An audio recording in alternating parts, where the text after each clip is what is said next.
politika natin wala yari Ben Barubal.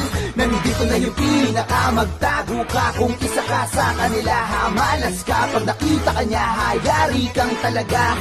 Yung mga politikong di parehas sa bansang Pilipinas, pinipilas ng pinakamaangas nating bida na si Ben Barubal. Ang tanong ko po, Mr. President, kailan po kaya mangyayari na may makukulong at kailan po ito?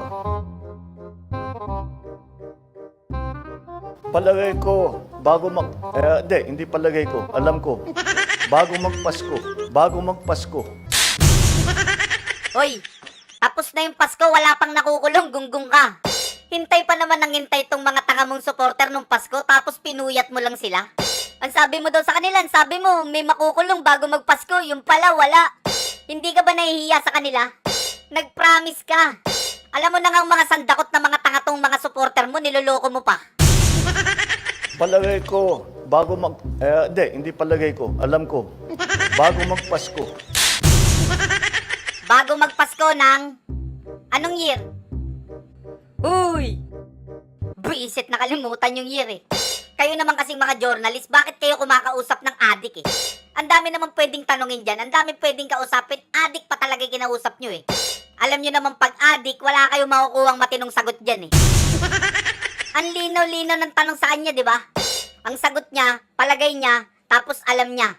Ibig sabihin, hindi siya sure na sure siya. O hindi siya sure kung sure siya.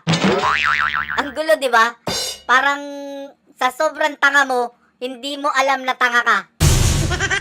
Bago magpasko, wag nyo nang lokohin yung mga tao. Gusto mong may makulong? Subukan mong bumaba sa pwesto. Sigurado gugulong yung kaso.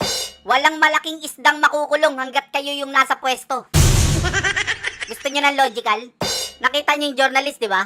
Yung tinatanong niya, yun yung kriminal. Kung may makukulong ba daw, tinanong yung kriminal. Bago daw magpasko, sagot ng kriminal. Inaapi at sinasaktan si Bongbong. Walang ya talagang buhay to. Kami pa talaga nang-aapi ah. Si Bongbong pa talaga nasaktan ah. Oy, trilyon ha, trilyon yung ninakaw sa taong bayan ha. Lahat ng Pilipino dito yung biktima. Anong inaapi yung pinagsasabi mo ha?